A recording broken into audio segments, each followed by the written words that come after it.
think we're live. So, hello, welcome everyone.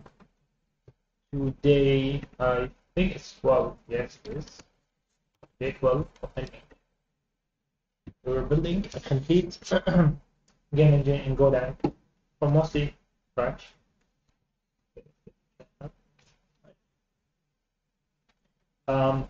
We have some exciting developments, honestly, that will be going on in the background. People are interested. I guess we could stream some of them, but they're not as interesting. So one thing I want to demo is PhysX. So PhysX is a 3D kind of physics engine that is used by Unity, and I think it's also used by nMage. I don't see the fault on nMage. It's used there.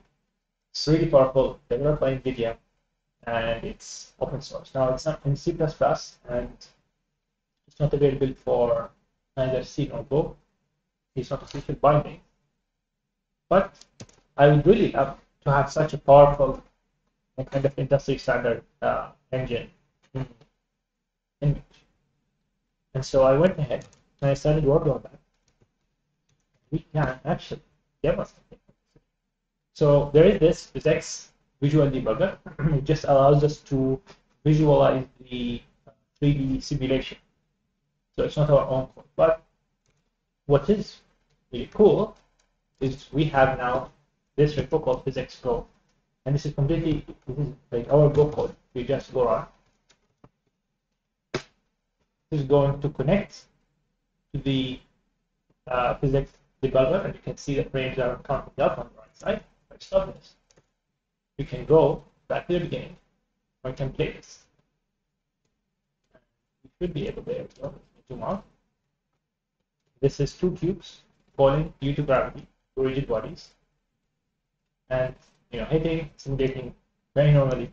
And it is super cool. This is all running from Go code, and you can see they turned orange because now they're sleeping.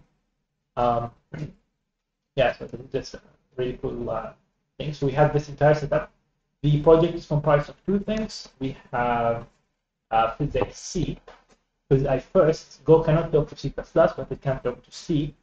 So I had to wrap kind of the PhysX API, create an API in C, and then wrap that again from C to Go. So we have kind of two projects that have to happen. And both of these are, of course, open source. Later, PhysX C, and we have PhysX Go. So PhysX C is available. It's still very early days. Not the entire API is there, but it's something. It works as we saw. And this is PhysX Go. You can take it and play with it. The code for what we saw is not that complicated. We have a bunch of setup code that is needed by PhysX, and then just start making stuff. Like once we have a scene, which is where our kind of physics objects are, we then can create some materials which say how bouncy and how much friction and so on the physics object has, and we create it on a plane. And then later on we have some position, rotation stuff. We can create something like a box. And in this case, we created two boxes in two different positions. So this is box 1 and box 2, but with a different transform, so a different position. This one is on top of this one. They have the same x coordinate, but the different y coordinate. And then we simply run a simulation at some delta. Then we get the result. And this is what allows us to see this. These are the two cubes, and then they fall due to gravity and so on. And this is all in Go, which is amazing. I'm really excited about this. And the cool part is, because we have C, C wrapper first, and then comes the Go thing. Is that any other language, any other programming language, which basically all of them that can interface with C, will hopefully soon have full access to NVIDIA PhysX, which is just really cool. Because so far from what I saw, it's just C++, and if someone bothered to do, a C wrapper, but if you have a C wrapper, then you can just easily wrap it to anything else. So it's really exciting. I'm really excited about this. We won't integrate this today into the NS, still needs a lot of work, but it's a stuff. So that's one thing I want to show. Another thing before we start actually programming, sorry about the delay or the delay, but at the same time, if I run nMage, I think you will notice something. It's very quick. It opened basically instantly. Our build time, it used to be, there's not our 10,000 views, it's just 100. Used to be around 12 seconds. If I just go build time, it's basically, this means it's less than 1 second.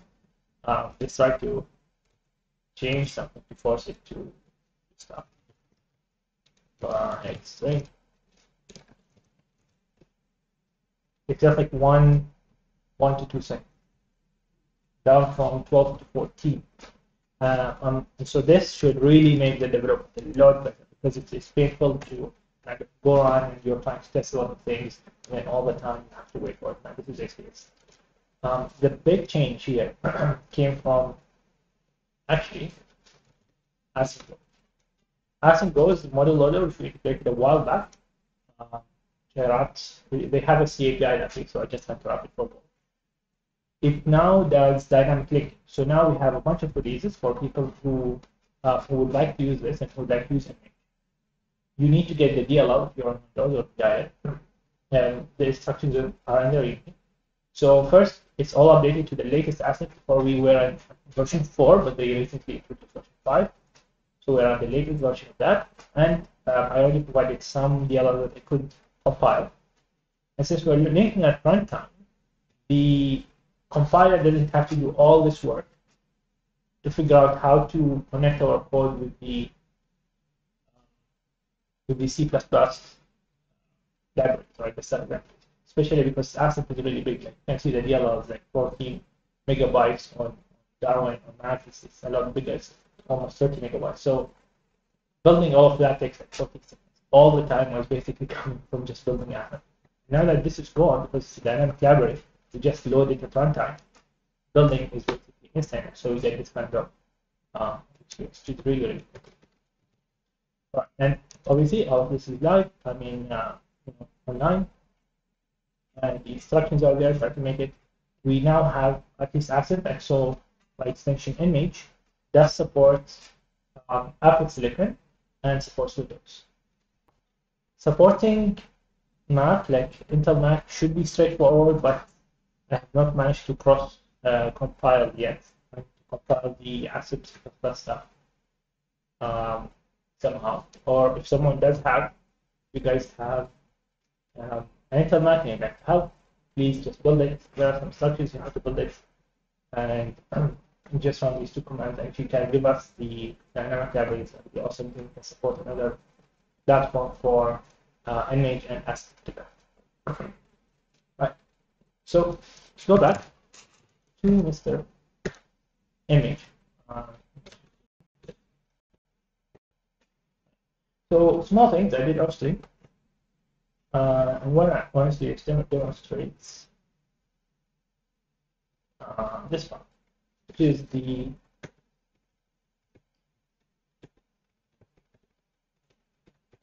so this is our camera movement, right, for the WASD keys, and what we were doing is essentially something. We had the camera speed at something like 0.1. We would move it. But you see how fast this is? I'm barely touching it, and it's flying on. So it's extremely fast. Now, if I go back to having not 100, but 10,000. Is it 10? Yeah. So we go back to having 10,000 cubes, because the frame rate is going from thousands to like 200. Yeah, it's a lot, so does not move. You can see even at the edges, it's very moves. And this is because it's not, our code is not frame rate independent. We are just moving per frame.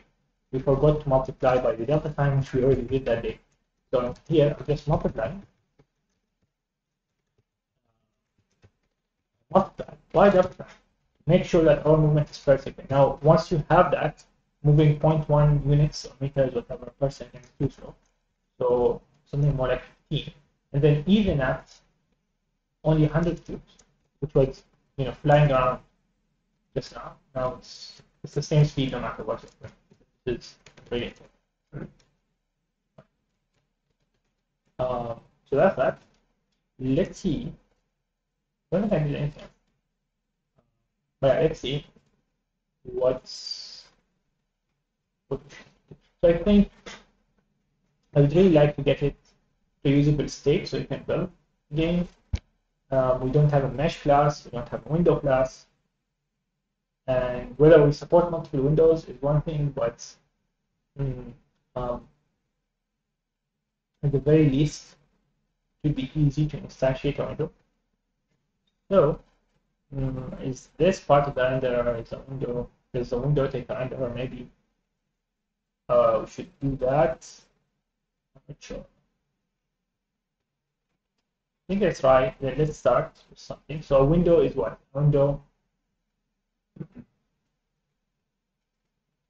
Well, we can init SDL.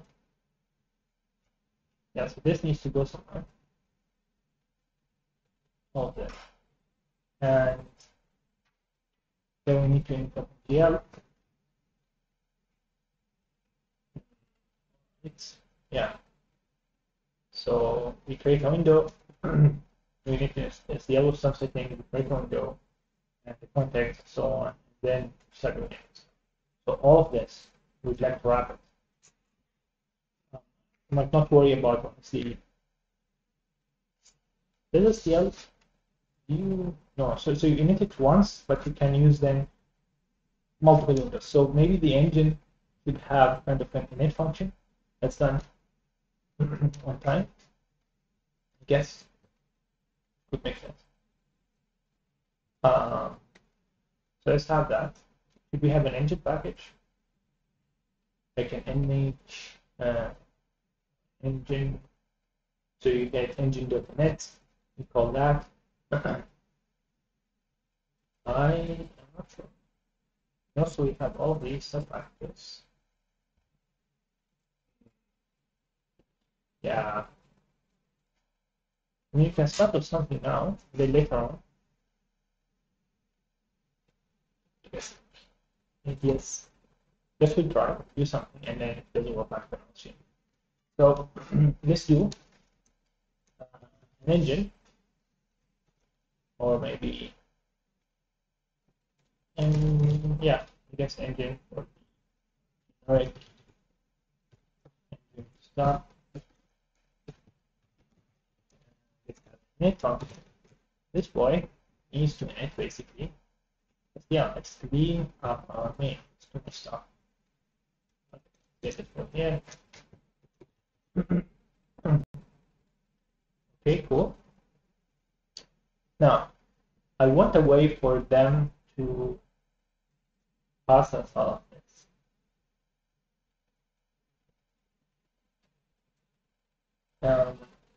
So should we hard code SQL? I think this need to. Right side, these are probably by the engine. Double up, yeah. You might want to control the OpenGL version though. I'm not sure. For now, I think we just call this and we can internally call initSDL because I don't think these should change. Yeah, you might want to control these if you want like a DR. That should be engine support or not. You have control unless we know that it won't break. So I guess for now let's keep it. Then this return engine.init. Get rid of this and this guy. Yeah. Engine.init, very cool. Clean it up. Alright, so runtime doc, I think for now we need it to the user, we'll see. Then we need an engine that creates window. Because we don't want to expose SDL too much. So expose the system. Create window. I have no idea why VS Code keeps expanding my stuff like this, or sometimes it jumps randomly to places. Maybe our next project should be making a new text editor. Space. Okay.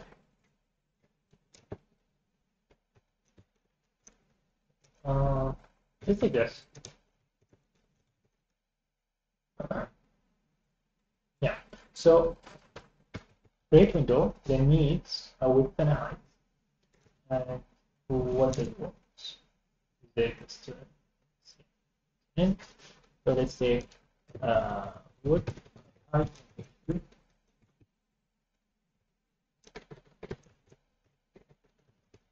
height, and let's see. So the window position.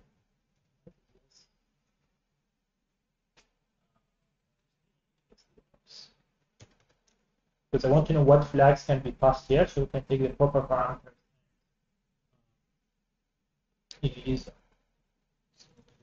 This, they can have a nice simple abstraction. One of the goals for this is I really want it to be simple, not just tasks, which hopefully it will be. So people can use, even if you're not really experienced that much with engines, things like that, you can at least focus a bit more on your game and not worry about the details. So hopefully we can achieve that while maintaining the performance. Let's see. So that's comes at the end, at least in this case. X and Y. Oh, okay, so this is kind of special thing. So X and Y position, and then some flag like this. And the X position is either centered or undefined.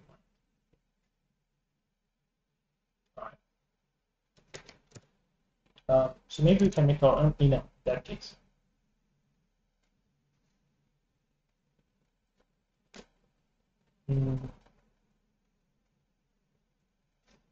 Yeah, so we can either accept with a specific position, we say centered, or we say just undefined. I think you basically let Windows tell it whatever it wants. In that case, because we either create a bunch of functions to support this kind of overloading.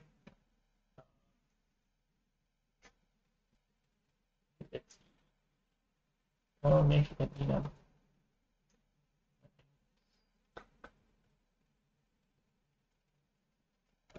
So let's say create window. For now, let's take all the pointers. So we take an X, a Y, a width, and a height. Here we do X and Y. And then we want a bunch of flags.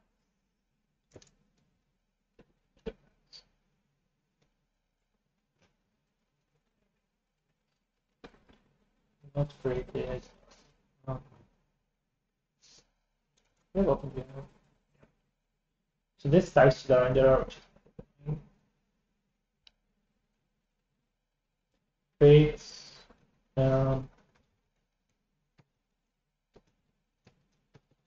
OpenGL. We always have OpenGL for whatever we want to do. Windows settings.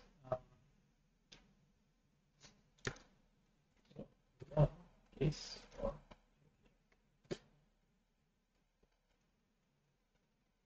Because what I want to have, maybe not now, is I want to abstract this away from SDL. I'm not sure that. Should we just take an SDL? Maybe. Just take it. Tell me if you know what's for this. Okay, no? Hold on. You don't get it yet. Oof. Alright, let's abstract. So what we want then is type window flags, is what ints, and then let's take all modifications like that, and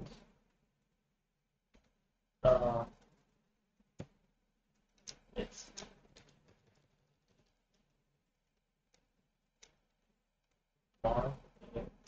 right.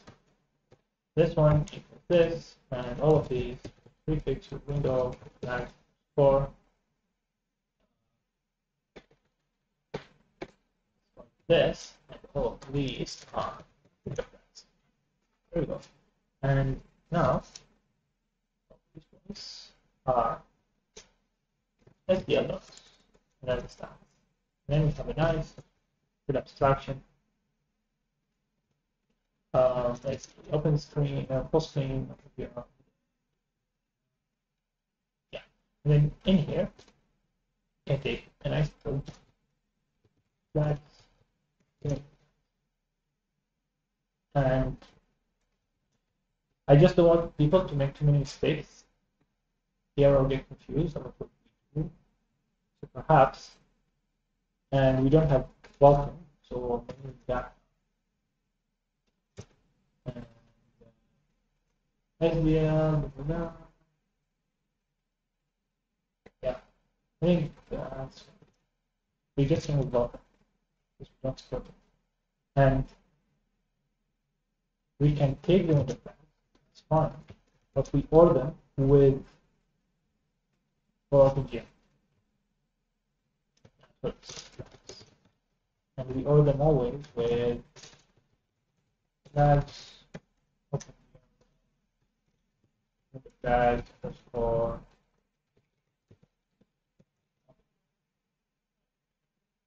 and that. Also, that's nice instructions. Let's take this to file, window.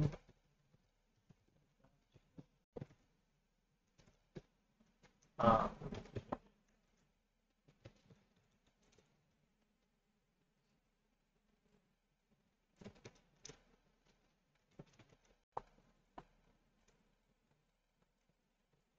um,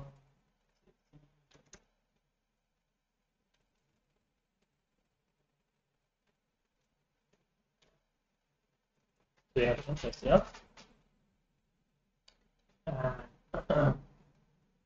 Create a window, which gives us a window and a header. So in here, we do need a window flag. Now a window starts. Question is, should this be part of the engine or different? Well, let's do it part of the engine for now. So let's do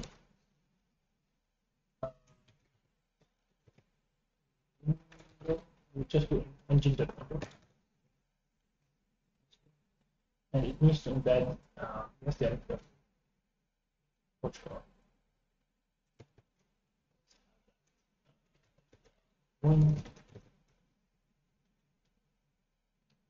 Yeah, that's fine. If we want more, the huge STL dollars, right?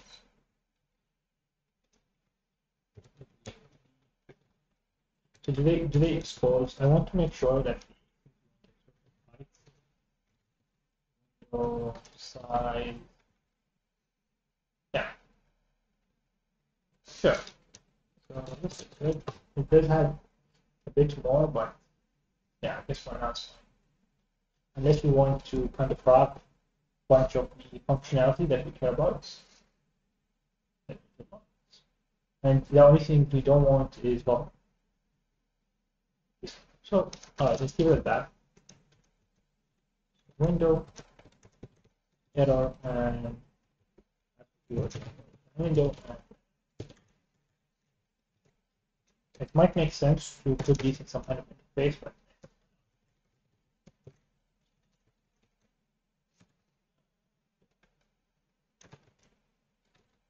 window, where STL window, and then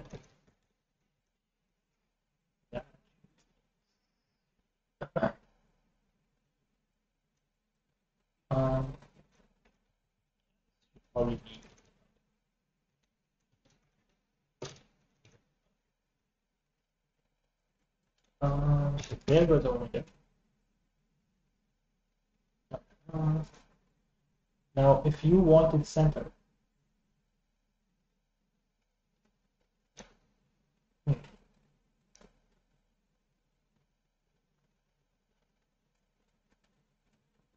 X, Y, V,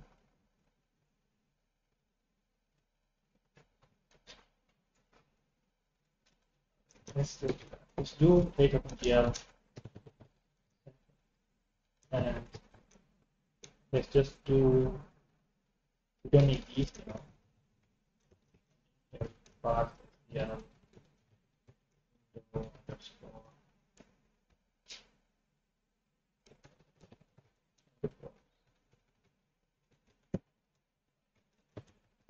yes, right, one, and undefined, I think can leave it niche. Right.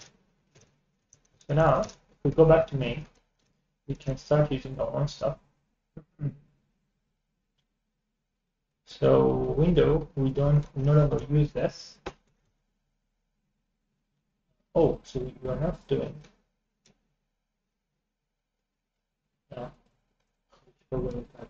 So title, and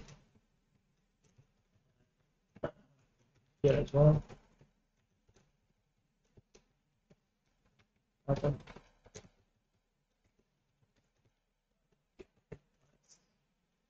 Now, to create window center. Let me copy this. While the font is rubber. Engine dot create to centered in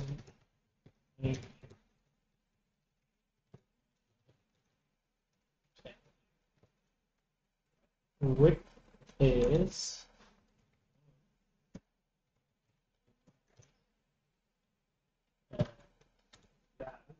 just want engine in the flags.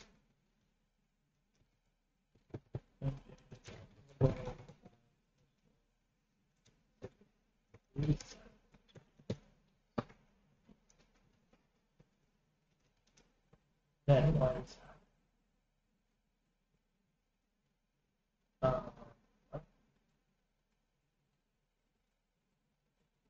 how's SEL window?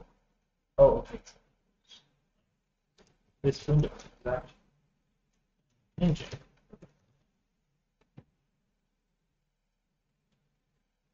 Might make sense to rename engine to image. So we want it image to do image next.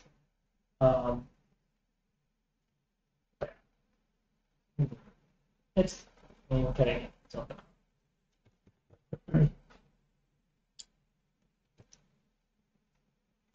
and of course pointer. Now the third dot window one. This specifically might make sense, a lot of sense to just wrap it because we will probably have things that we want to do as well. Not just SDL. So let's do SDL.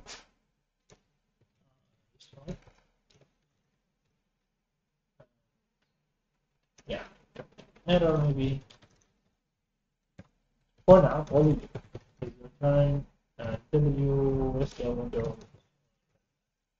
Hit on.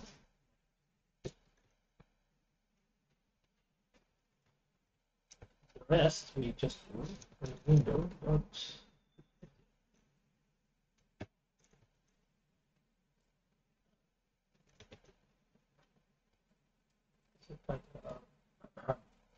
schedule the size, right? And just make sure that we did.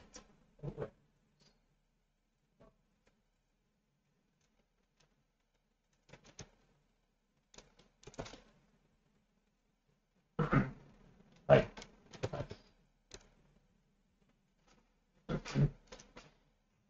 let's continue our journey. Let's see. So we have our OpenGL stuff. If we have like an OpenGL, we might as well do the OpenGL. That's my thing. Because you want the window OpenGL, everything should be set up for you. Alright, yeah, that makes a lot of sense. Create context and we can store the context. Yeah.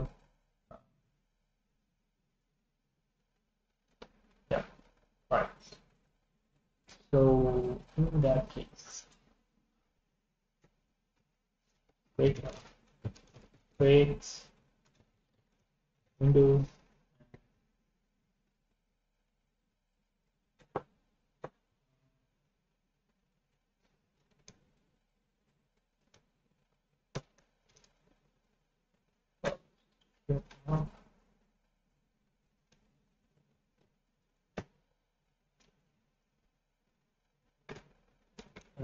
so in here, let's store STL via context, let's store that.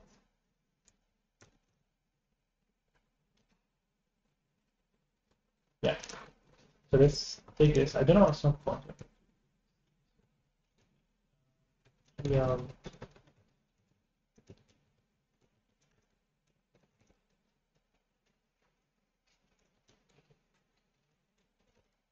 Yeah, context. Let's see. So we create the window and then we try to destroy. Create the context. Yeah, so oh,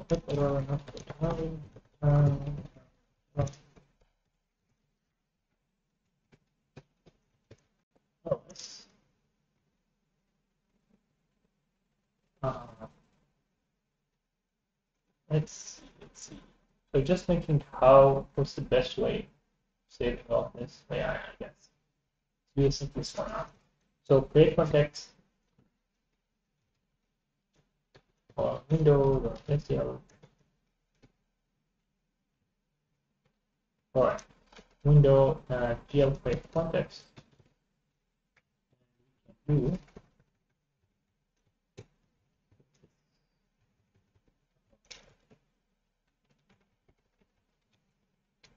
STL window. Yeah.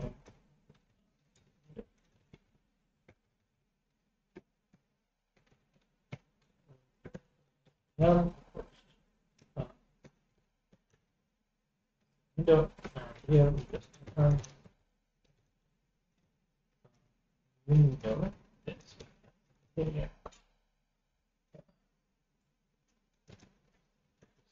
Here.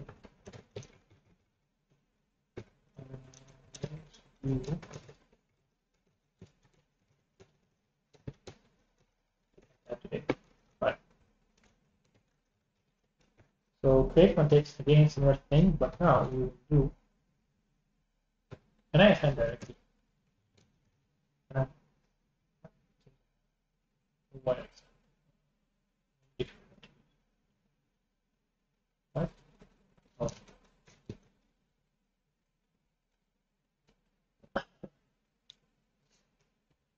Okay, so we create a context. And then at the end we deploy this for sure. Then we need here. But there was also OpenGL stuff. Where did it go? I think we have to. Oh, that's OpenSTL. Or inits. No, init. Yeah. Set those. Okay. The GL attributes have this. GL enable and all of that.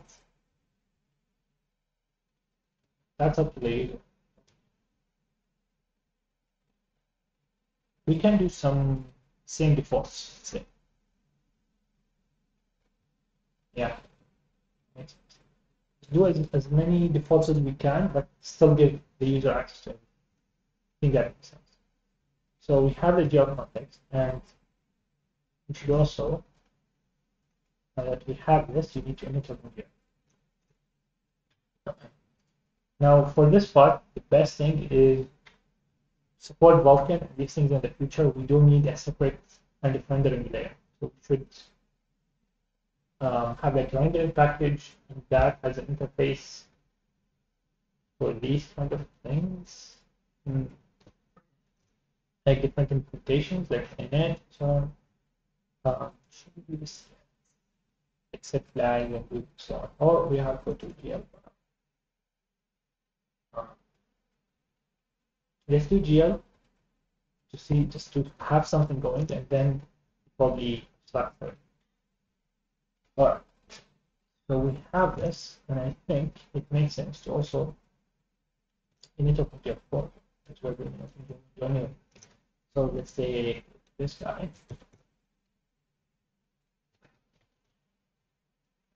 GL. We need the proper GL version. For.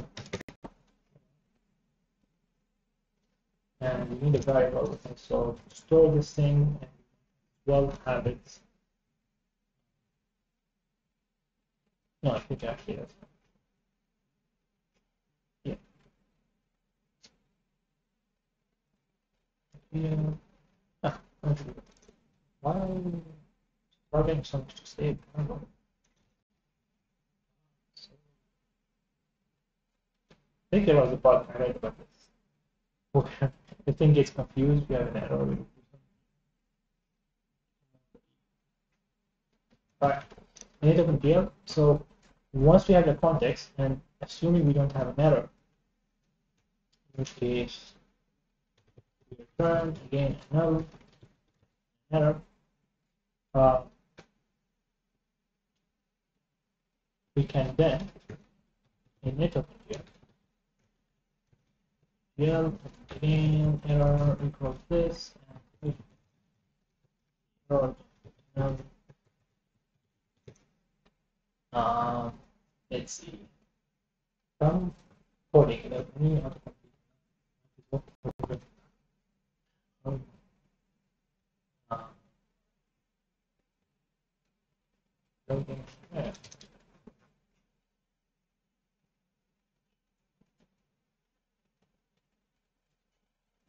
just right. Net that just clockwise, counterclockwise pointings, and clear color, color, and let's have some else to be keep that.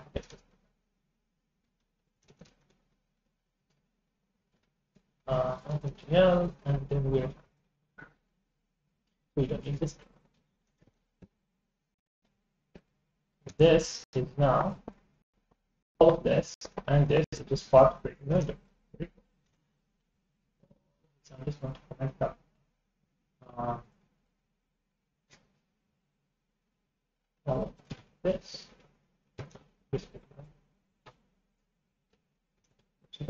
Oh, finally finished loading. Thank you. And so this and this are exactly the same, except that the window position is centered. So I think let's create OpenGL.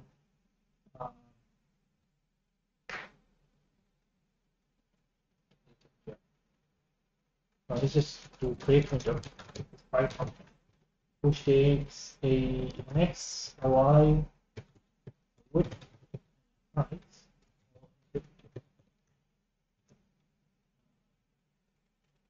title, string, and then that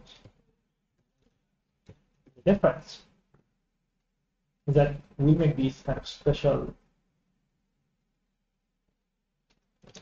So what we can do is, if we want center, we're just going to send x and y as then we do if x equals 1 and so on. So x is just as we have window was fast.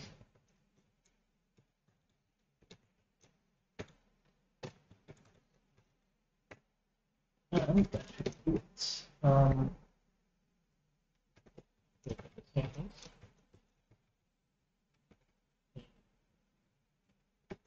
Here, and let's see. Now, OpenGL, this guy doesn't need to open OpenGL. This is here. That's for OpenGL now. Here. Yeah, let's take all of this.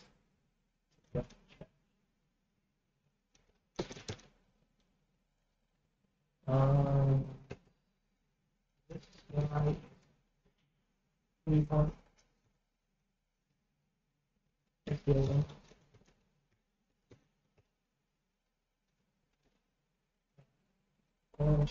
This.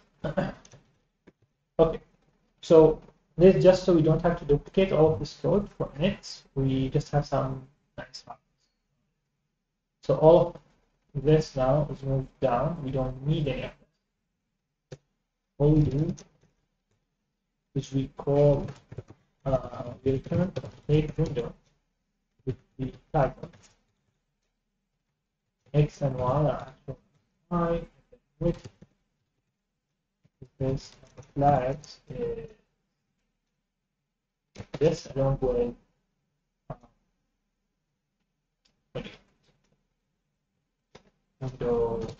window flags. Just force yeah. This guy is very fine since they won't center. We can send our special title minus one each.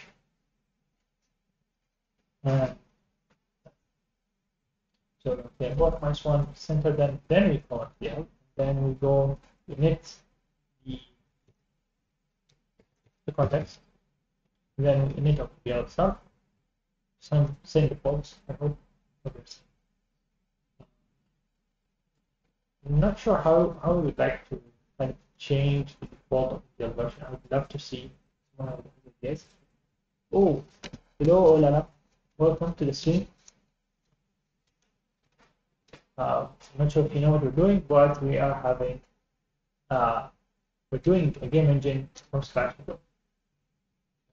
Thinking about how do we deal with all of these imports with specific versions of GL.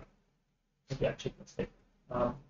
They have some readme because now our engine is kind of tied to a maximum version. Not really fine. Set format. Oh, nice. Can't relate it first. Cool.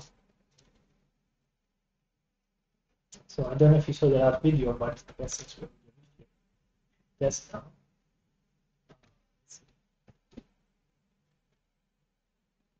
Yep, still running. I've already included the lights. 15,000 frames. Okay, so we don't need now all of it. We have just one call that does all of these things. We don't need this guy. Yes. Engine init, and yeah, so you init the engine once, init nMage, and then tell to create window.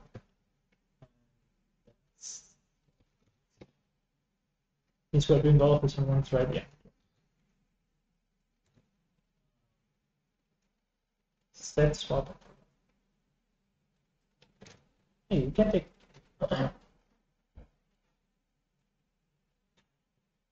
Oh, right, game to go. Yeah, so that's why I started, right? Is I really wanted to use Go for games, and there was nothing, and turns out there isn't the infrastructure available for you to do this in Go. There are some people, but either it's 2D stuff or you do it from scratch yourself with software render. So I'm trying to do something that's 3D, hopefully very fast, and just have all the pieces ready. So one of the things we have now is we can load any 3D model using Asset, read any 3D models and textures and whatnot, with animations and all of that. And then I'm working on PhysX as well, so 3D physics. Is it a good language for game? Well, one way to know, but I don't see why it's bad. So one of the most popular languages is C Sharp, but people have been doing stuff in what do you call it, like JavaScript, even Python. So I don't see why Go cannot do this at the very start. People I know are working on Rust games, and to me at least, Go hits a nice balance between ease of use, so it's more accessible to people, and uh, it's still very fast. It's a compiled, fast language. There is no reason that we shouldn't at least have the option to use it. That's why I'm kind of developing this to have something I can make my own games in. This is what I'm hoping to use this engine for, to make my own games in. But PCS, well, entity command systems are a way of handling your objects. Maybe it can affect the way the engine is developed, but it's not the game engine. So the game engine, like if you look at Unity or Unreal, like Unreal doesn't do PCS. Unity recently is doing something with PCS, but the core engine is not an ACS. So the engine is your physics, your your graphics. Maybe you have an editor, your audio, all of these kind of systems that allow you to draw things on the screen and have maybe objects in the world of physics. Building meshes and models. This is your game. How you deal with your objects in the world, how you process them, that is ACS. So it's a very kind of specific part. Even in the same game engine, you might have one game made with ACS and another. Like Unity does this. I can make a game with object-oriented, which is simpler, but maybe a bit less performance. ECS gives me more performance, but it's a different way of doing things, and more complicated, has more limitations, at least in Unity.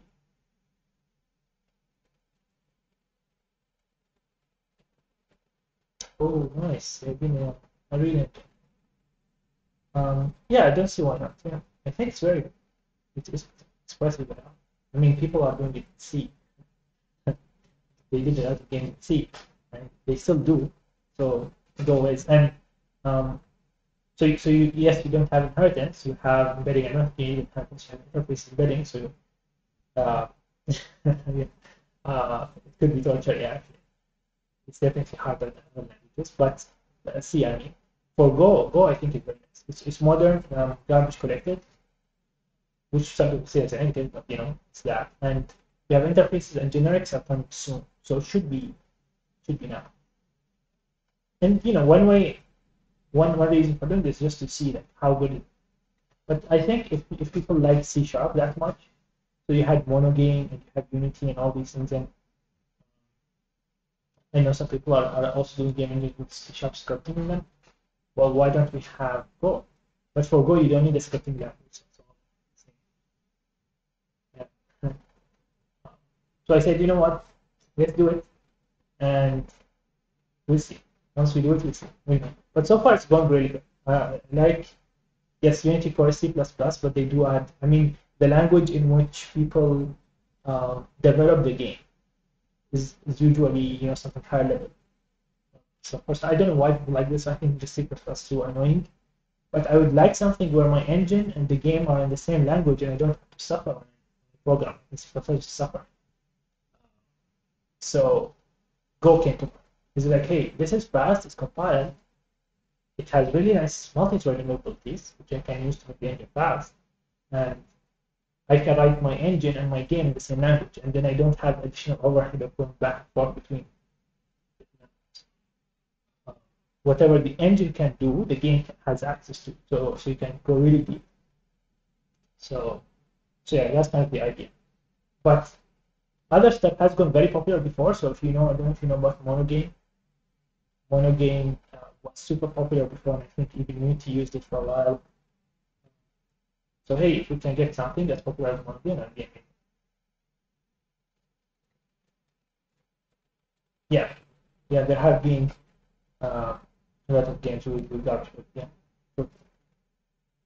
So it's definitely not a blocker, but you do hit a ceiling with what do you call it? With something interpreted. Interpreted, you hit a ceiling, I think, very quick. With something compiled like Go, you can go way past that. you can get very, very close to something like C++. Obviously, it's not going to be AAA, but hey, you can get very close. Yeah, look, you just get a list of games made in Unity. Yes, the engine is in C++, but the games do suffer from all the GC difficulties. Like you have stuttering if you're not careful, right? You need to think a little bit about memory and what you're doing, otherwise you slow down the game because they're garbage. So it's definitely doable. And mono game is another thing. I think even a bunch of Xbox games at the time, Xbox 360 games were done. So definitely doable. Now the idea is will get popular, that's what we'll see, but I think Go is kind of lacking. So a lot of people are doing stuff in Rust and Python. JavaScript is somehow growing with 3D rendering stuff, and Go has nothing. It's in the 3D domain. So that's what I'm trying to do. I don't know if you saw this, but we were hitting like, it's obviously very simple, but 10,000 cubes, all of them under the fronts. Yeah, all of them rotating and so on. Very cool. Like, working it with the frames. That gives me a good impression. Even though we're doing 10,000 drop, we're not even batching it. If you batch it, they're going to go away after. This is without batching. The slow, so yeah. Now we're trying to abstract stuff a little bit. I showed demo. This will go on YouTube later on. I showed a demo of PhysX on it, so I'm getting kind of the PhysX engine, which is in Unreal as well, to nMage to go. That would be very good. Okay, so tell me this. Swap interval. Current OpenGL context. So I think we can set kind of an engine.vsync. Yeah. Let's see. So we have SDL window.gl context. So we have to trust the guy to be in the correct context. Yeah, that's part of the render. Set vsync enable true false. Enable that we can do.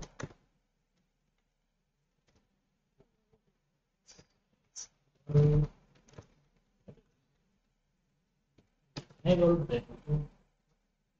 I don't know what it is, but this one here.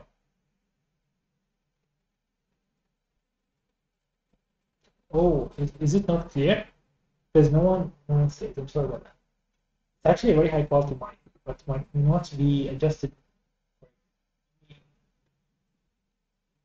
I don't know if this helps. I don't know what grade would accept it.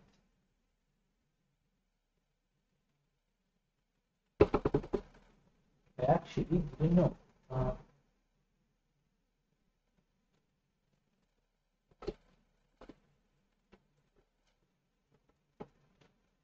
Is this better?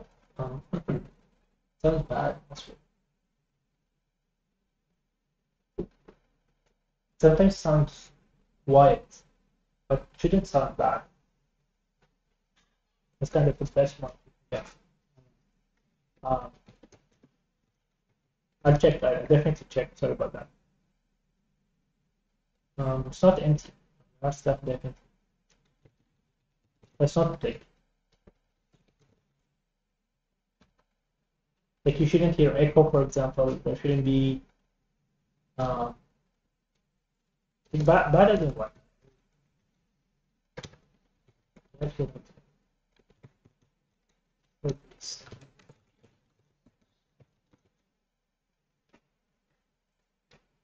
You hear an echo? Is it choppy? Like, I'll definitely hear the recording afterwards, but I do test it before I go live every day.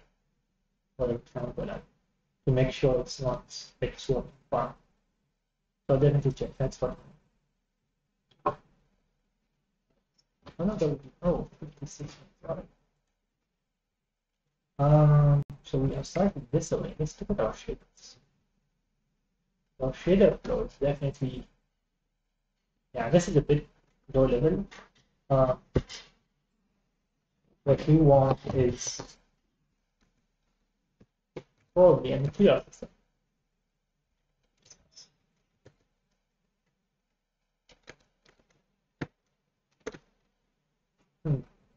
Yeah, it kind of has all of these things, which are fine, but shouldn't be exposed to the user.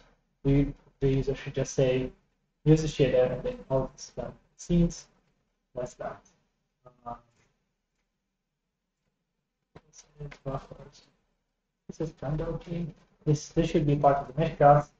Then the mesh class takes a bunch of shaders, material and model, and uses its async to load all of this. Yeah, that we should do. Yeah, this input stuff. This loop should be done by the engine, not the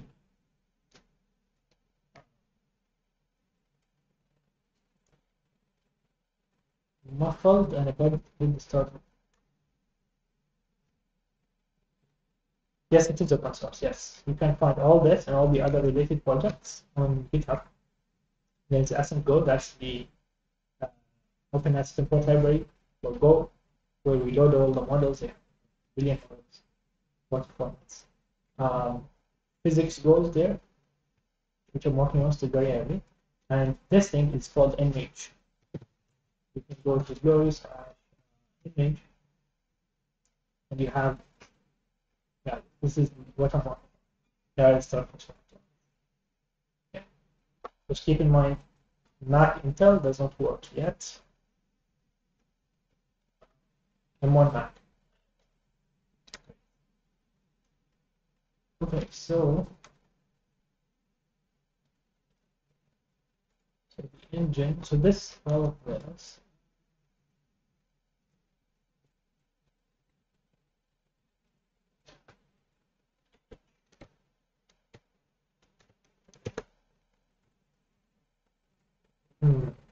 Yeah, so this loop is kind of the core engine loop. Then logic, we call this drawing rendering group. Two, three,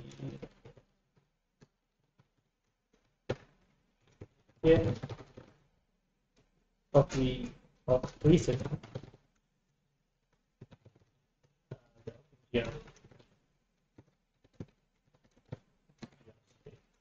But we shouldn't need to know what they're doing. Okay. All right, let's see. So the engine can either work as a library, which you import in your code, and then you run the loops to give the engine events. So you have a loop like this. So you ticket, or it runs internally, and you just get some.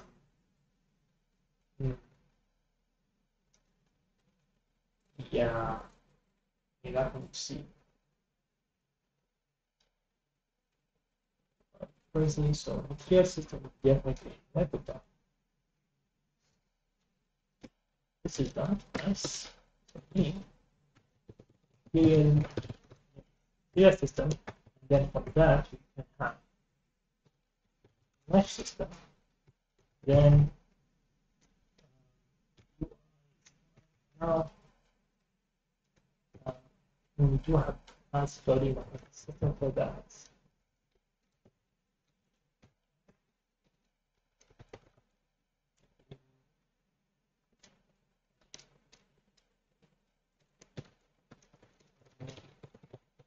Right.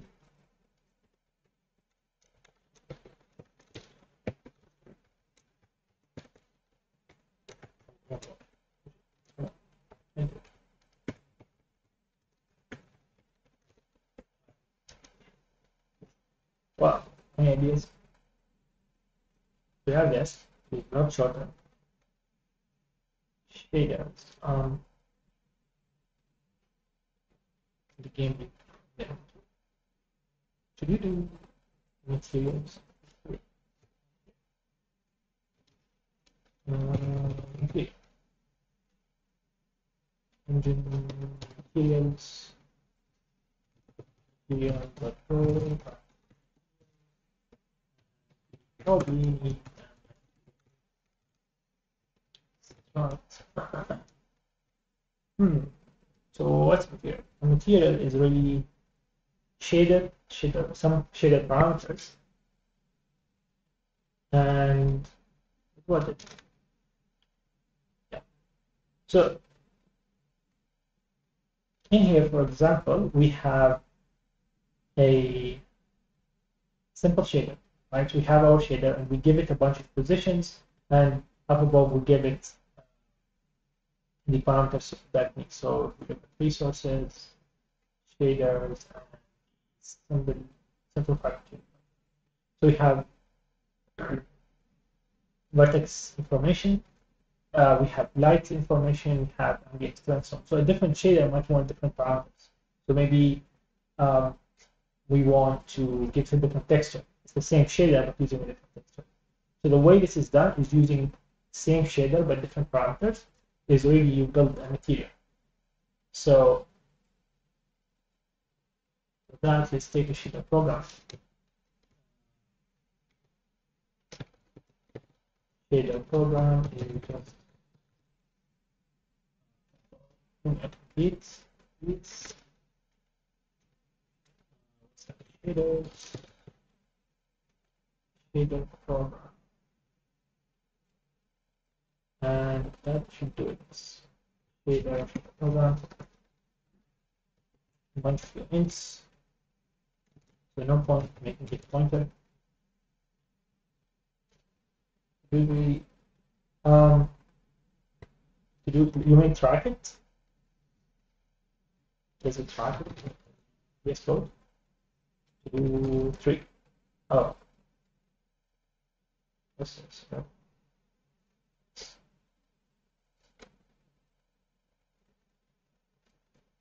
Okay.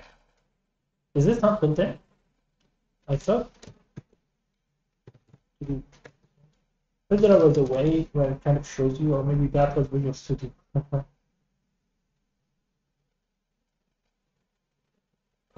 So even last stream was a lot better than today. Interesting. Very interesting. Thank you. Let's.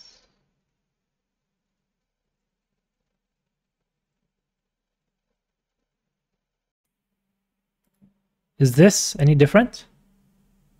Was it not using the correct device? That would be so stupid. Oh my god. Oh, I have no idea what it was. I hope it was not using the camera microphone. That's horrible. I have changed it many times to default to the CIT microphone, and did not like. I'm sorry. Oh man. Oh, thanks for telling me. Thank you. Oh god, that's so bad. Now 1 hour is just horrible. Yeah, I get why it was bad now. All right, let's try this. Installing.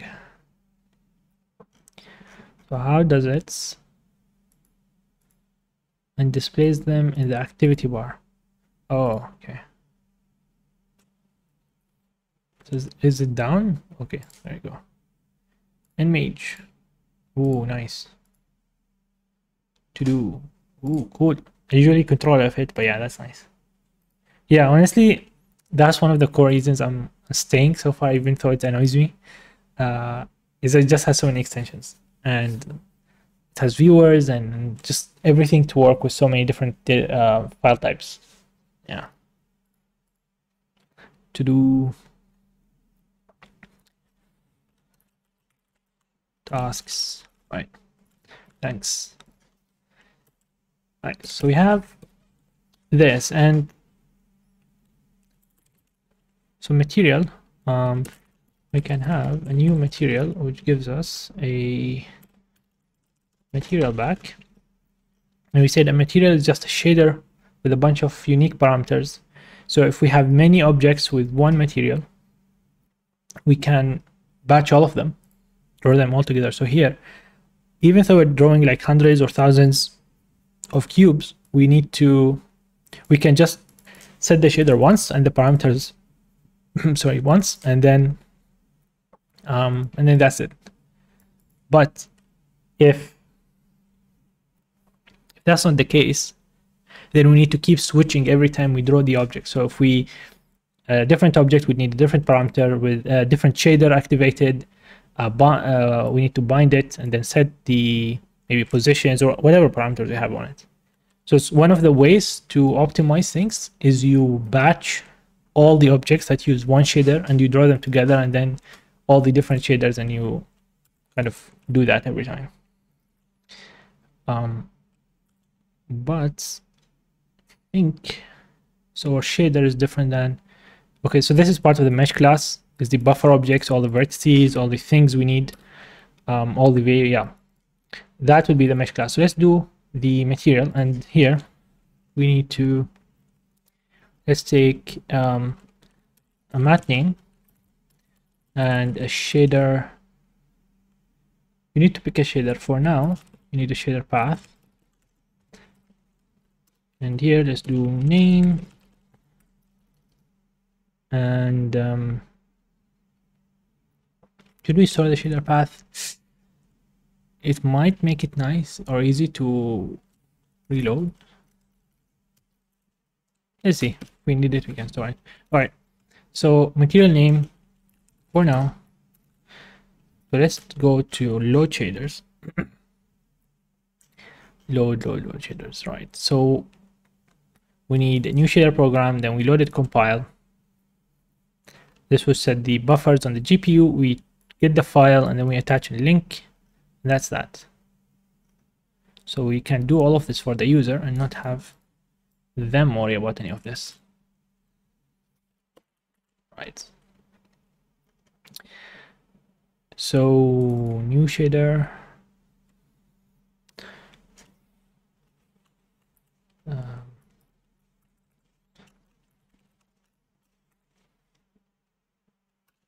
Shader. So get a new program, load it. We don't have an asset loader, unfortunately, but for now, that's okay. Should we always load from resources? Let's see. For now, we'll just take the path without the extension. So we'll take shader, shader path plus that's this, right? So we take the vertex shader,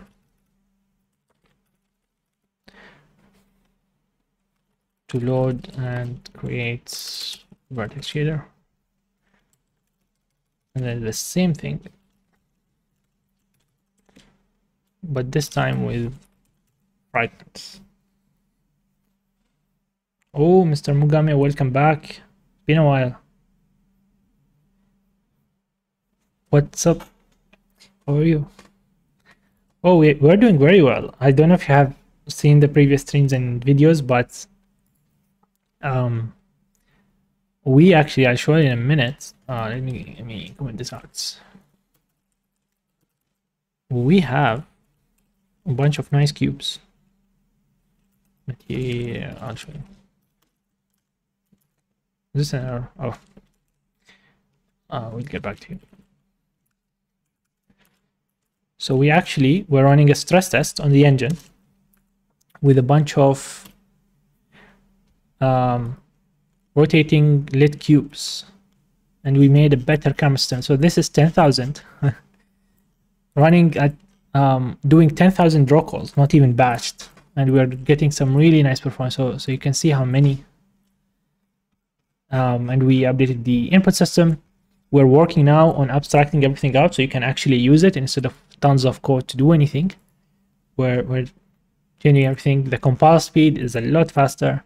We're working on a PhysX engine, which I showed a demo earlier today, so you can watch the stream or the recording on YouTube later. So a lot of cool stuff are happening, honestly. I'm really excited. I hope a few weeks down the line we can actually start using it, but now we're making all the nice abstractions that we need, so you don't need this huge main file to do anything. You'll need like a few lines and you're done, which is what we are doing now. So we did some engine stuff. So you have an engine class, you just init, and then you tell it create window. So to start using, it's just these two lines, an init and it creates window. And then we're doing now a material system. So yeah, it's going nice. We should post an update on Reddit once we hit some milestones, so people can see where where we were and where we are now. That'd be cool. Shader program. So now the material system fragment, fragment shader type, and to load and create fragment shader, and then shader program this. Oh wait, why are you? Oh, alright, that's the issue.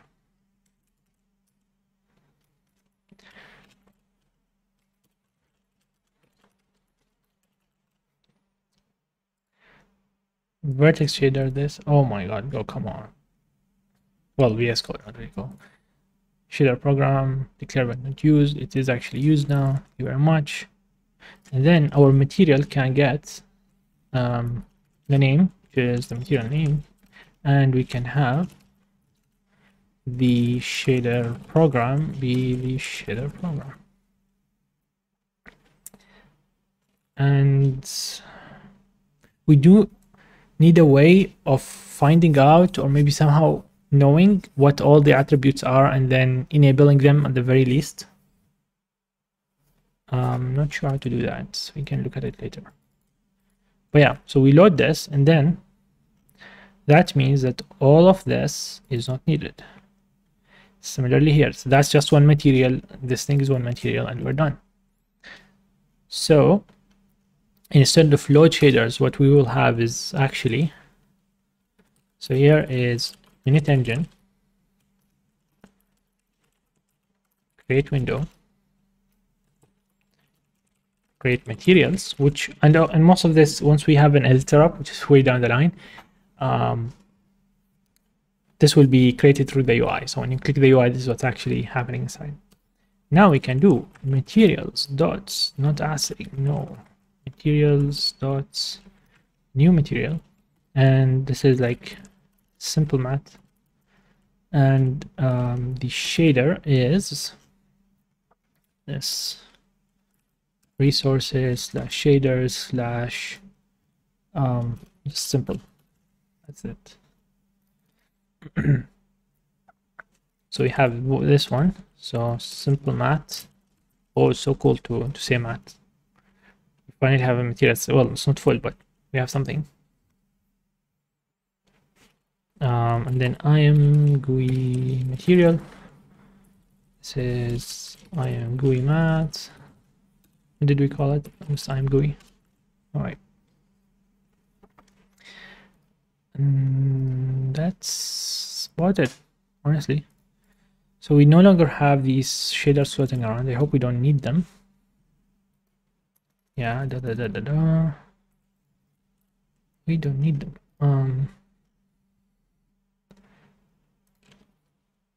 I am shader. Yeah, so these just get replaced with simple math, which is materials dot material. Let's update this one. Okay, let's do. It might make sense to embed the shader program. So you can just say simple material.set attributes. Yeah, or we just move all of this attribute stuff into the material instead of the shader. So shader program is nothing more than compiling and whatnot in the IDs. This might make sense. Yeah, I'm not sure.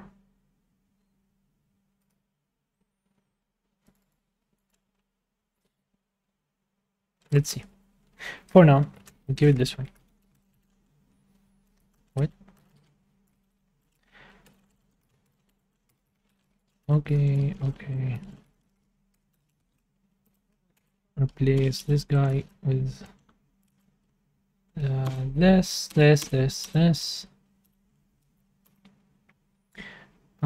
Load shaders, we don't need any of this anymore. Welcome to you, Mr. I'm GUI. Right. Oh. Right.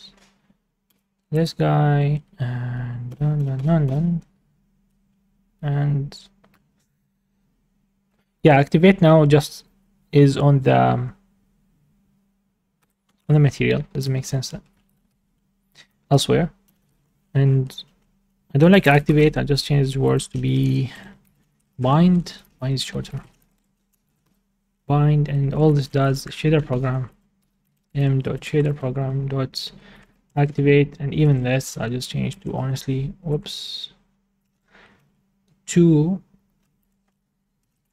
bind. What? Come on, man. Come on. Why? Has errors. Oh, right. Materials dot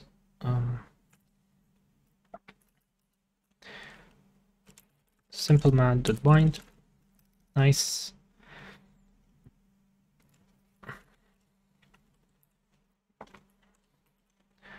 This, and this. Right. What's wrong? Why are you? Right. So now we do the same for I'm GUI, where we have I'm GUI mat, which is this, and all of these are here. So I'm shader bind. No, it's I'm GUI material.bind.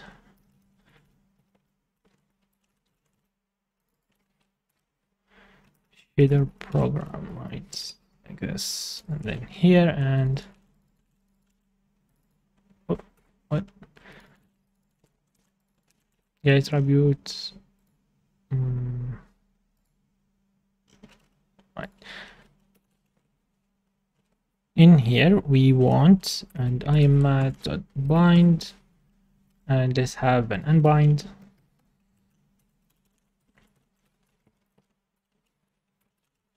Unbind, and this is a deactivate.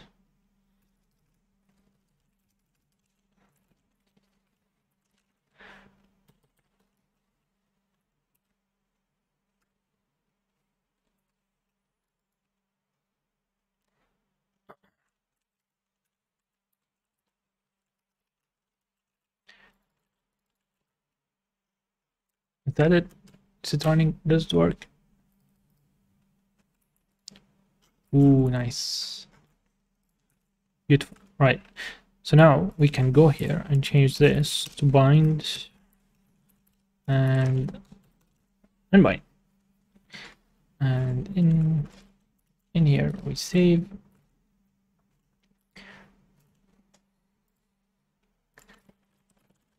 Same thing. These become bind and bind.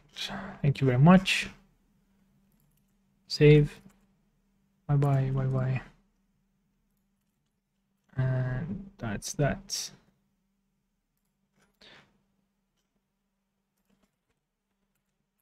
Simple mat. Let's make sure we did not put it by mistake I'm GUI stuff. No, we did not. All right. Are you running? Very cool. Very nice. Okay. So now, even more code is getting deleted, which is so nice. The best feeling is not making stuff work. It's not writing code. It's deleting code. So all of this load shaders is gone. Replaced by one line. Nice. It's not perfect, but it's getting there. Load buffers. So that's really our mesh. All of this stuff, because the mesh is what? Mesh is our 3D object, and same 3D object might have, so I can make two copies of one cube, two objects that are both cubes but have different materials on them, so different shaders. One is red, one is green, one has lights, one does not. So the mesh itself, the 3D object, is nothing more than the vertices and the vertex information. So it's really just a bunch of buffers. That's it. That's what a mesh is, a bunch of buffers. And then you combine a mesh with a material, you put them together. So to display it, to display a mesh, you do need a material with it. A material can be shared, but a mesh does need a material. I don't know if we should separate those two. Does it even make sense to have a mesh without a material attached? I mean, if you don't render it, it's fine. You can have that. Well, should we also do that? I mean, maybe today is a productive day. It's nice. Let's see. Materials. Well, let's just do a mesh class. Why not? Meshes. I don't know what will go in it, but if we can make our main code and usage code a lot shorter and nicer, then I'm happy. Oh, what? Meshes here. Right, so what's a mesh? What's a mesh? What's a mesh? We might say a mesh has a material. I guess let's do that. Right? And if we don't need it, we can remove it. So it's a material and a bunch of buffers, which is our VAO, what do we call buffer object? It's a buffer object, yep. And just that. Let's take that. Buff objects. And then func new mesh, and mesh has a name.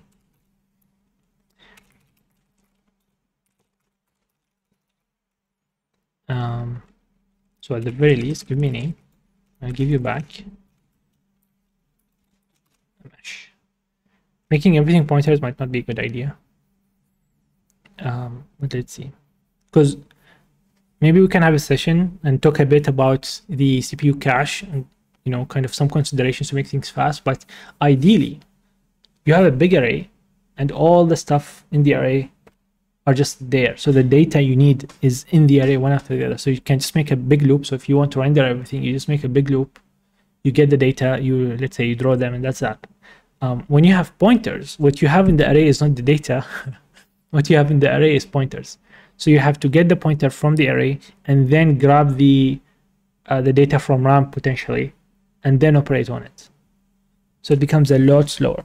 And that's the idea, one of the core ideas behind ECS. It's like, why is ECS better? Or not necessarily better, maybe faster at least, in general. It's because you have all the stuff in big arrays, and it's all data, and I think Unity forces that. You can't even have pointers, you do structs. Why do they force you to do structs?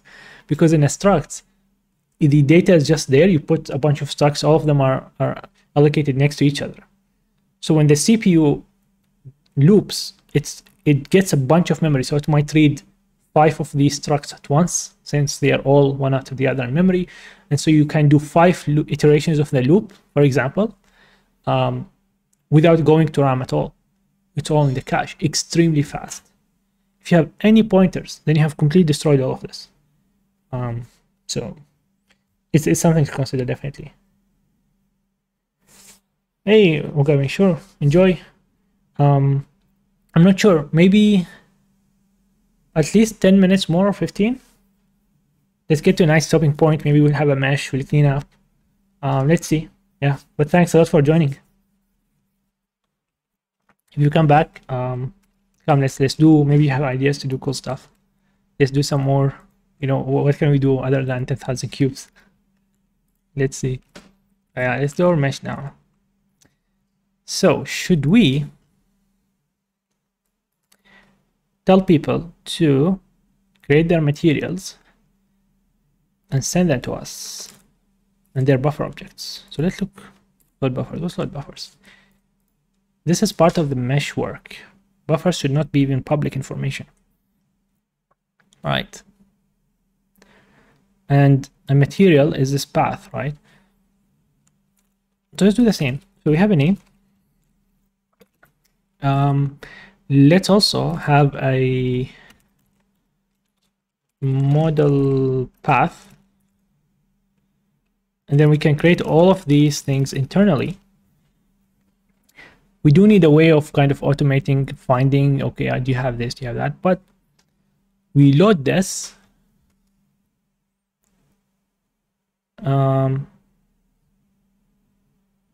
Maybe you want some post-processing. Well, let's see. And we can take this. I mean, that's fine. An ASIC post process, but we can force triangulation because it will not work without triangulation. So we can take post process flags, and we can take an ASIC post process. Yeah, that looks good. It's becoming very clean. Let's take all this stuff, and you can send us a material, you don't have to. So we can make it a pointer. Maths. Let's see. Later we do need a pointer on initialization, then we can give an error if it's not there. But this is our stuff. So here we can just plug in the model path. And we always have triangulation plus whatever post-process flags we want. Cool. And then fail to load model, so on. Release. Oh yeah, so we sent back an error. We don't panic anymore.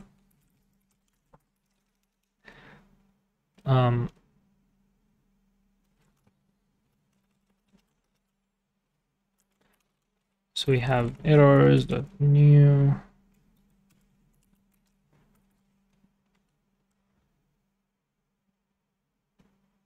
Right, and okay, let's release the resources, and then I hope release works when you have an error. Do we need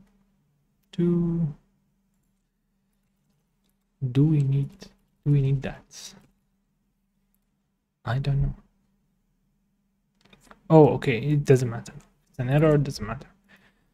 Then in that case, we come here and we just, should we return the error as is, fail to load model,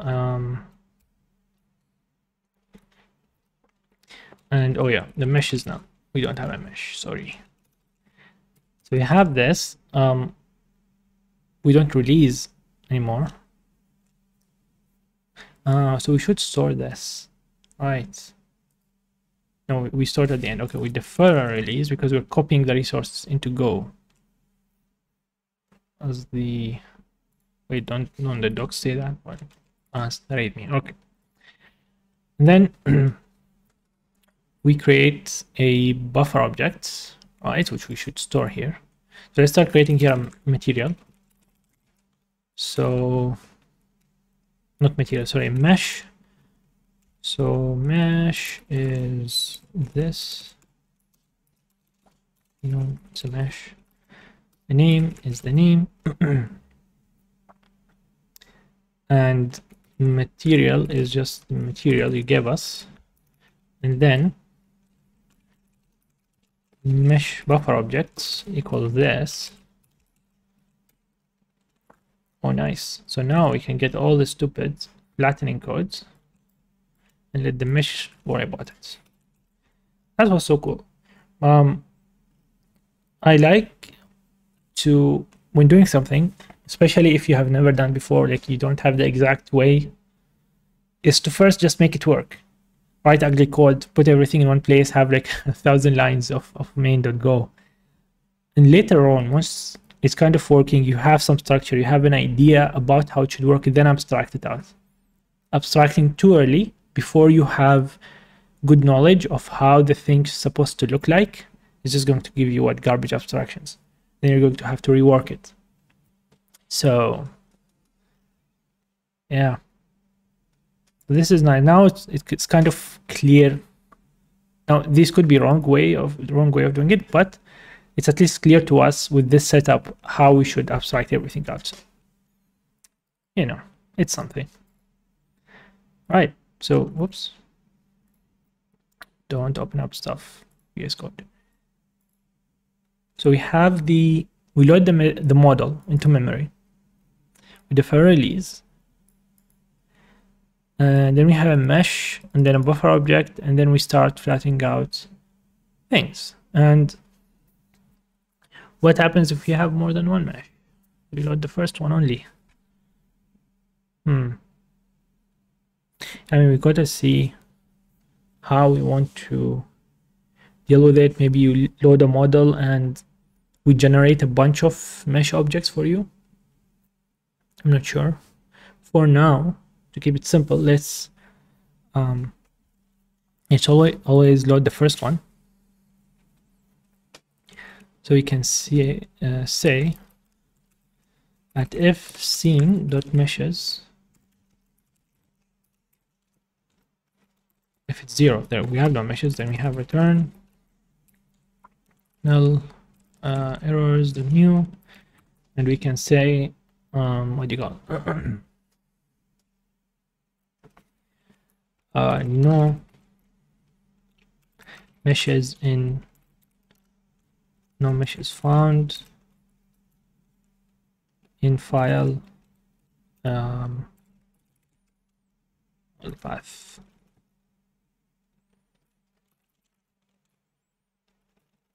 Okay. And then what do we have as well? No normals. Now async.calculate, what do you have? Normals, drop normals, gen normals. We do want to make sure of that, honestly. Let's see.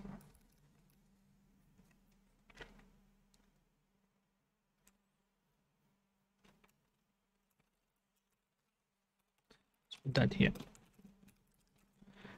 Okay.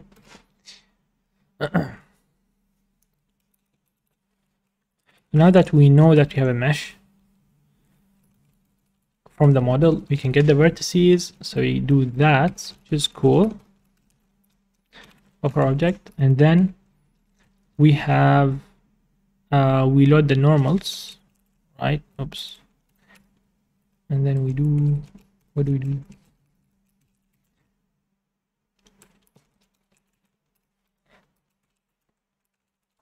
So you definitely might not have colors, right? So we need to check this. So if, and by the way, this is ugly, so let's do scene mesh is just scene dot meshes 0, and then we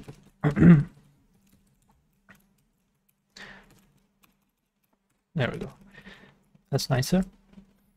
So you have scene meshes, scene mesh, that's our one mesh that we're loading. We load the vertices, the normals, and the faces. That's the least we expect to be there. At the very least, we should have all of these. Let's order them nicely. And then if we have colors, if scene mesh actually, if length scene mesh color sets equal is bigger than 0, so we have a color buffer, right, which is then passed on to the material, right, our shader. In this case, I think for us we only have one, right? Where do we pass it to? Right here, vertex, I think vertex color. So we have, yeah, coloring. Yeah, so the vertex coloring, we send it to the fragment shader. Yeah, so we have vert color, which gets interpolated. All right. So in this case,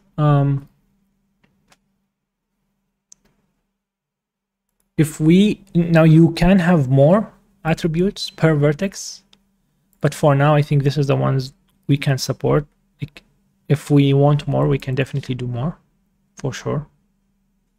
But yeah, normals and vertices we expect to be there, or you can pass a post-processing flag to calculate the normals, and then faces. Yeah, and then if we have sets, and then we just return mesh and null.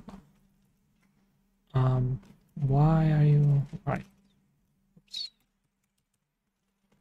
Don't be sad, please. Okay, this is very nice, clean code. I think so. And we defer release, of course. Right, cool. Very cool. So now all this code is bye-bye. All this code is also bye-bye. I want this. Yeah, we write it. All this is bye-bye. So much smaller now. We barely have anything, just a bunch of, this is our own logic. This is I'm GUI stuff, but this is our logic, and then our own UI that we wanted, and then a small render loop. This is just I'm GUI. I'm GUI should be abstracted later, but yeah, I think basically that's the idea, that we want to have as minimal code needed as possible for you to use the engine. This even handle window resize. So I don't know how to connect the inputs. We'll think about the loop later. Let's just fix this. So we don't have all these buffers. Now what we have is a single mesh in this case. So we have cube mesh, which is just meshes.mesh.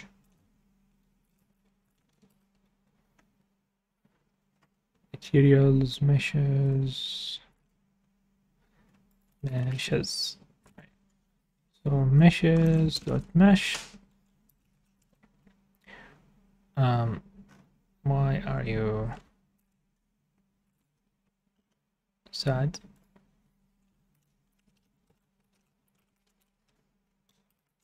What? Why? Where is it? Come on.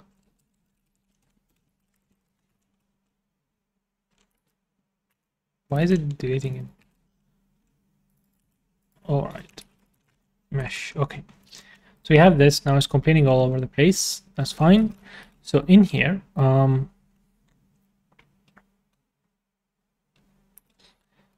what we want to do. So this is, let's see. So we have our cube mesh is meshes, new mesh. So our cube, where is it? It's in resources / model / we're loading color cube, right? I think that's the one because it had colors on it. Okay, now post-processing flags. Do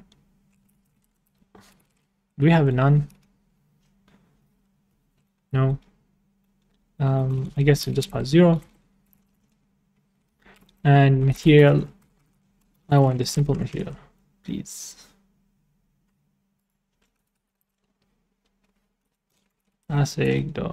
Post process.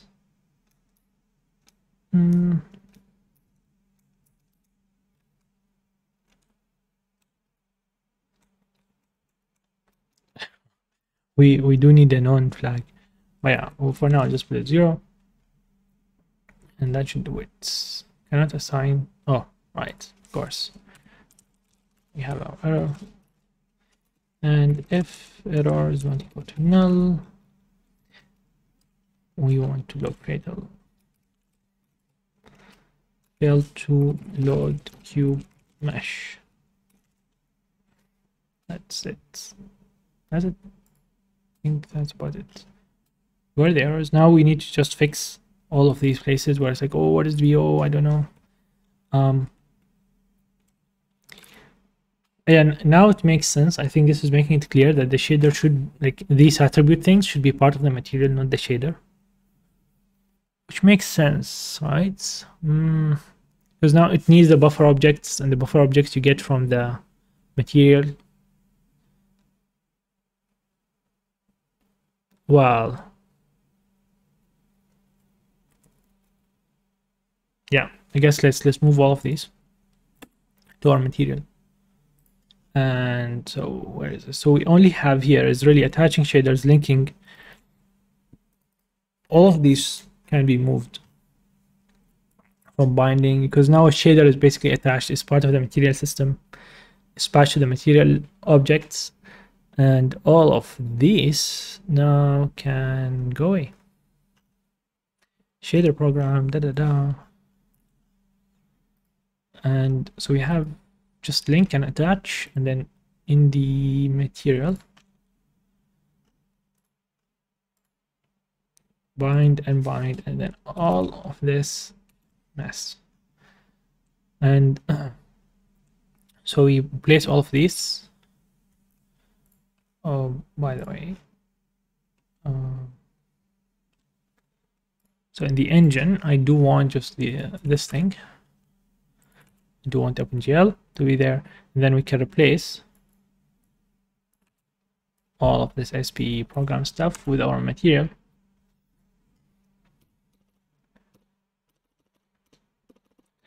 Copy paste is really good. It's good for your health. Okay. Now let's replace these guys with m dots. So m dots. No, actually, m dot shader program.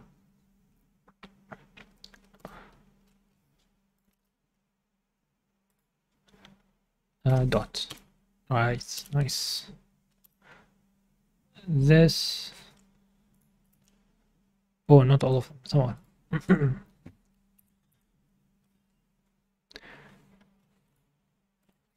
So some of them become m dots, which is any function.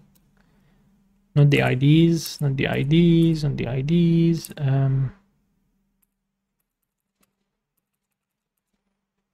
Right. These IDs do become shader program dots. This. There we go. Nice. And then the bind is really what do you call it? What do you call it? This thing. GL use program, and bind is just use this, and that's it. This guy is this, and the mesh, sorry, material is this, and then all of these become much nicer. Just we do simple maths dot, or just right, and I mean, if we're doing all of this wrong, we can change it later, but this looks like a really good step. It's all simple. We only want simple stuff. Yeah, so now we don't need to pass objects everywhere, just an attribute, even attribute names. So what you should do really is on startup, when we create the material or we parse the shader, yeah, because one material can have multiple shaders, but when we do this, we figure out what are all the attributes that are part of the material, and then we just have IDs. We stop doing kind of this, and I think there is one, like we don't need get attribute location, we just cache all the locations, then we can use them.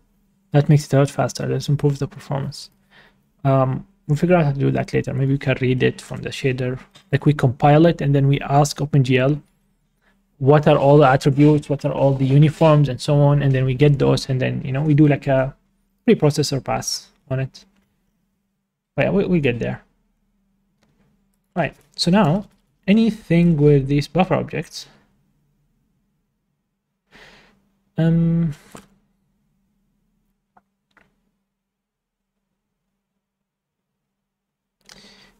Yeah, I mean the buffer object we don't need, although we do need to know like, hey, is it a vertex buffer? Is it like what is it? I mean that's one downside of the design. We don't know. At least let's remove this and then we think about this. Maybe this can be an enum. Then you need an if statement. So m.buffer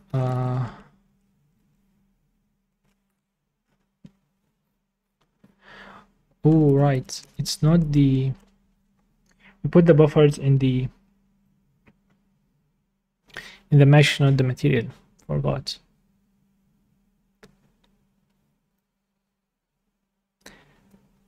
So what does this need? In the buffers bound, and then we write data to it.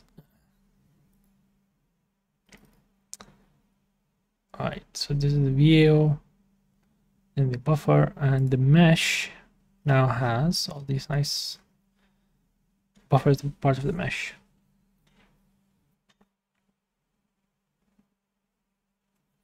And maybe take a mesh, because this kind of makes sense. One material can be applied to many meshes, many separate meshes, so they all get drawn with the same kind of data. I hope I'm not mixing something up here, something really bad. So then in that case, yeah, maybe you just take a mesh and then a buffer thing. So we keep it. Maybe let's do this for now and then we'll see, I guess. So in here, simple material.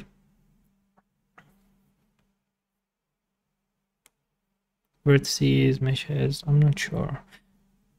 There are some fundamentals, like our meshes always control the things like the normals, the vertices, so on. This is part of what the mesh provides all the time. But some things on the material, like for example, we have texture. So two mesh objects can have a different one.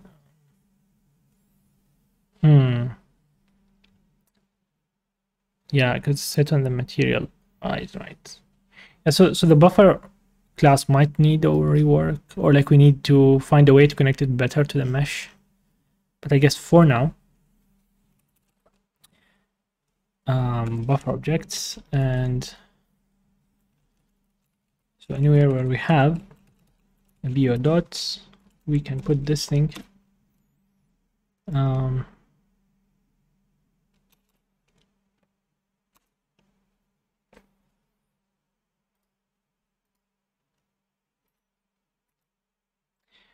Yeah, something like that.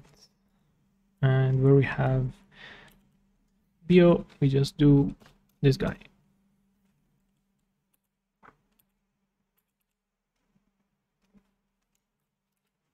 Bio comma. Oh, that's it. All right.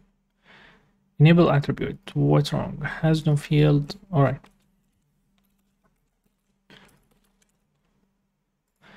That's fixed. And this is fixed. You want dots.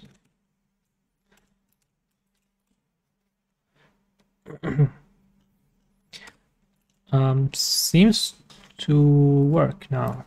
Let's see. Is it working? Oh, cool. We did not. Nothing explodes. Not yet.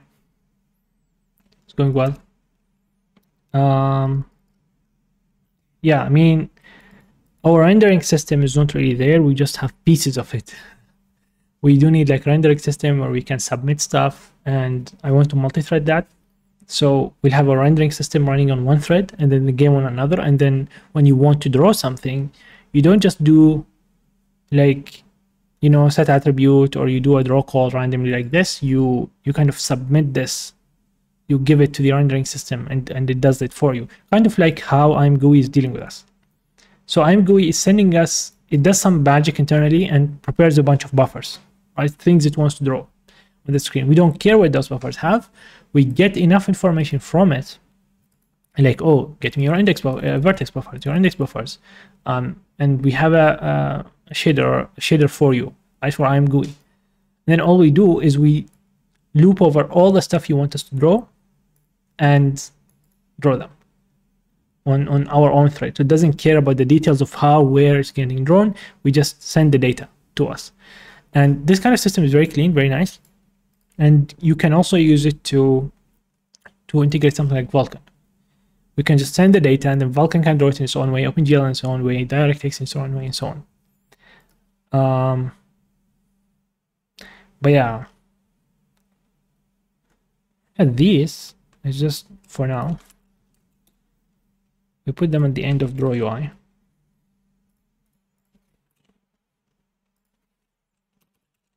That's it. And why is it binding at the end? What? Am I missing something? The draw has already happened. Why are you binding? Well, anyway, so that should do it. Let's see. Did we break the lights? Yes, we did. Yes, we did. Draw UI, GL swap, and then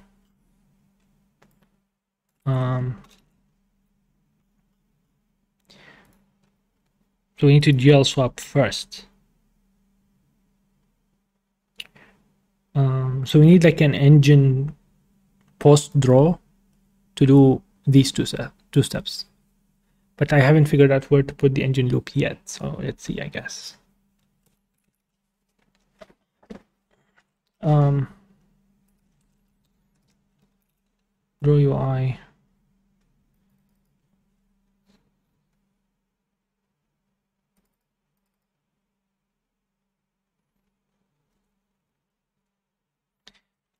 Yeah, I mean, for now. I mean, does this work? Yeah, so I guess as long as it's after the swap, not before, it's okay. Yeah. But if you put it before the swap, it breaks. Yep. So the swap needs to happen before we disable all this magic. It's sad, but you know, resets. ImGUI changes before next draw. All right. So now we have assembling of a material system and a mesh. Can we delete anything else? So we create some materials. We need ImGUI.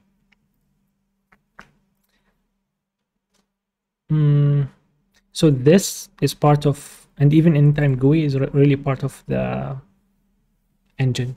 Engine should do that. Yeah. Engine should do that. Let's move to the engine. So loading the ImGUI stuff here.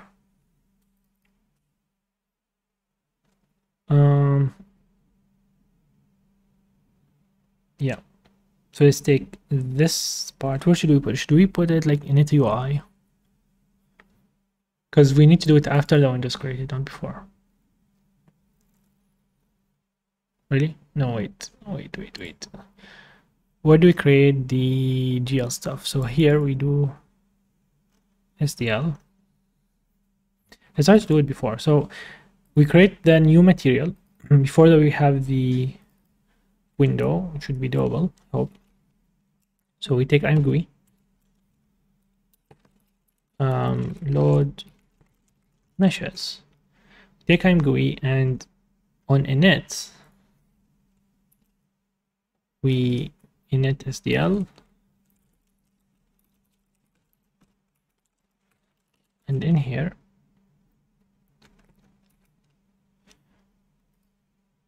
for now just variable I'm GUI mats, which is just materials. It's not used, it's fine. And then we need a GUI, which does all this magic.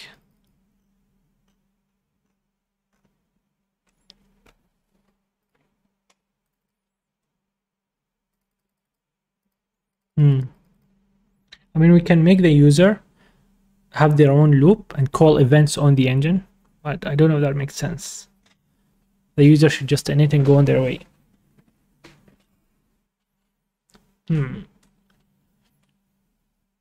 Not sure. Init OpenGL, where do you happen? On the window only. I guess let's think about this a bit more before changing anything, but that might be good enough for today. So we figured out how to do the engine loop. Definitely want to think about it. If you guys have any ideas, feel free. But yeah, the rest is much nicer. So now if one wants to use, can init, create a window, and then we can load materials, we can load meshes easily. So this part definitely, all these annoying buffers is really simplified now. And then we can set attributes on a material. So if we load another, like if I can load the same shader and give different materials, which is nice. And this really is part of the draw loop.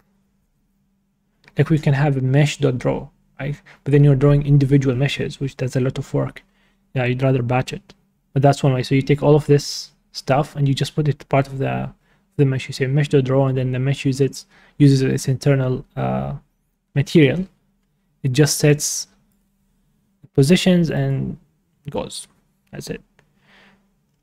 This is all basically logic code. We do need the camera system, at the very least. And then we have a timing. But init. Hey, we can use this. We can move this into engine init. Which we can do here.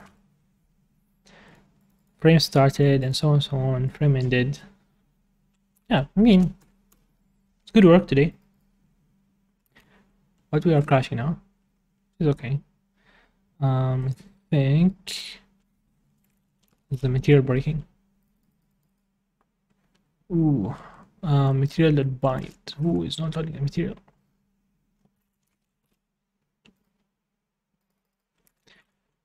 No. Let's get rid of this for now. Oh yeah, because we're not setting it here. We have not moved IMGUI. We'll do that later. Right. Very cool. Very nice. Let me reduce this just so if someone has a computer that struggles with all these cubes.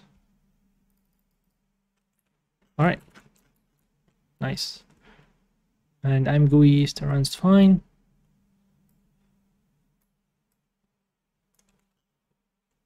Very cool. All right, everyone. Thank you so much for coming. Thank you for telling me oh la la for about the voice quality. I think this is pretty cool. Now we kind of have these two.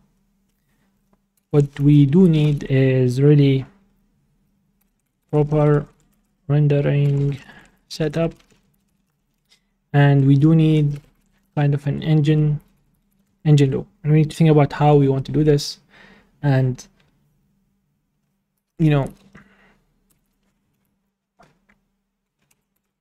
flesh out the material system, right? Because I think that the mesh mostly makes sense. It's just a bunch of buffers really on the GPU. Store the data and we forget about it on the GPU. It's about how do we connect the mesh, if ever, if we should even, with this material stuff. Because we might remove the material from here, right? Like the material doesn't even get used. And we put this as part of the object in a way. So you have your mesh, and then once you create your game object, then you put a kind of a material on that, you put a mesh on that. And when you draw, then you use the combination of which material is there, which mesh is there, and you kind of draw them. Yeah, so we kind of separate, because right now, honestly, we're not even using this. Yeah, that's one thing to think about. Because a mesh is a mesh. Why do we tie it at this level? Yeah, I think it's not tied up here. Does it make sense? Please yet. Yeah. Too many arguments, of course. And one of the coolest things, honestly, just the compile time now. It's just like instant. Very nice. Okay, everyone. I think that's it for today. I'll push this, and in a while, this will be on YouTube.